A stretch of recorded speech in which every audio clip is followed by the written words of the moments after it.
You're showing up. You're getting things done. You're fine. Or at least, that's what you keep telling yourself. But here's what nobody talks about. Fine and free are not the same thing. You can go to work, stay social, keep every plate spinning, and still carry something heavy that you can't quite name. That's the thing about emotional weight. It doesn't arrive like a storm. It builds quietly, in the background, while you're busy being functional.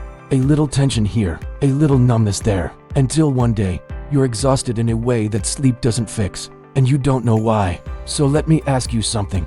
What if the exhaustion you can't explain isn't physical at all? Here's why this happens to so many of us. We live in a world that never really pauses. Notifications, deadlines, obligations. There's always something pulling at your attention. And somewhere in the middle of all that noise, we learn to push feelings aside and keep moving. Because that's what's rewarded. Productivity gets praised. Processing gets postponed. So the emotions don't disappear. They just go unaddressed. And then they show up sideways. You snap at someone you love over something small and immediately wonder where that came from. You have a genuinely good day, then feel completely hollow by evening and can't explain it. You lie awake at 2 a.m. replaying a conversation from 3 weeks ago, one that should be long forgotten. Sound familiar? None of that means you're broken. None of that means something is deeply wrong with you. It just means you're overdue for an emotional reset. So what do most of us do when emotions start to pile up?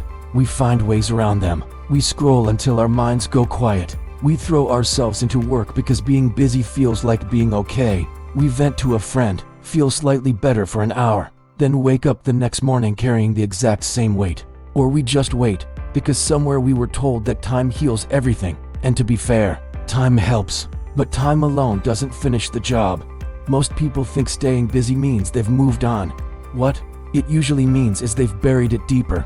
And buried things don't stay buried, they resurface. In the way you react to criticism a little too sharply. In the way you pull back from people without meaning to. In the quiet voice that tells you you're not quite enough. Unprocessed emotion doesn't disappear. It leaks into your decisions, your relationships, your perception of yourself, slowly, subtly, consistently. And because it is not dramatic, because it is not a breakdown or a crisis, most people never connect the dots. They just normalize the drain. They call it stress. They call it personality. But it's neither. It's build-up, and build-up can be cleared. Now here's where the conversation shifts. Because when most people hear emotional cleanse, they picture a therapy deep dive, a wellness retreat, or some kind of breaking point that forces everything to the surface. But that's not what this is. An emotional cleanse is something far simpler and far more powerful. It's a deliberate, repeatable practice, one that high-functioning, self-aware people were never actually taught, because our education system taught us to manage emotions, not move through them. And that one distinction changes everything. Managing means containing. It means keeping the lid on tight enough that nothing spills. But containment isn't resolution. What we're talking about is completion. See, every emotional experience has a natural cycle, a beginning, a peak, and an end. But when we suppress, distract, or simply vent without resolving, that cycle never finishes. The emotion gets stored as residue, tension held in the body and mind, waiting for its loop to close. And here's what makes this so important. Awareness alone won't clear it. You can understand exactly why you feel the way you do and still feel it. Insight without completion is just informed discomfort. Relief doesn't come from knowing. It comes from finishing. So what does an emotional cleanse actually look like in practice? It comes down to 3 steps. Identify, release, reset. Simple to remember. Genuinely effective when applied. Let's walk through each one. First, identify.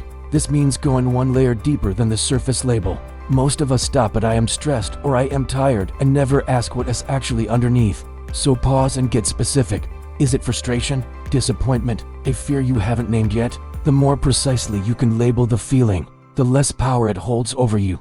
Clarity is the first act of completion. Second, release. This is where the cycle closes.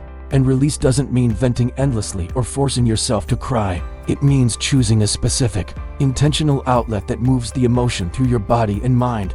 Physical movement works. A hard walk, a workout. Even shaking tension out deliberately. Writing works, not journaling for memory, but writing to empty. A structured, honest conversation with someone safe works too. The key is intention. You're not just expressing, you're completing. Third, reset. This is the signal that the cycle is done. A deliberate boundary, a short ritual, a conscious exhale and decision to move forward. It tells your nervous system, this chapter is closed. This isn't about dwelling in what hurt you. It's about finishing what your nervous system already started. And now, you know how. Let me leave you with one question. When was the last time you actually felt lighter? Not distracted, not busy, but genuinely lighter. If you can't remember, that's your answer. Start today with just one step from the framework. Identify one thing you've been carrying without naming it. That's enough for now. If this resonated with you, save this video. You'll want to come back to it. Share it with someone who always says they're fine, but you know carries more than they show. And subscribe, because this is exactly the kind of content we're here to create. Emotional intelligence, made practical.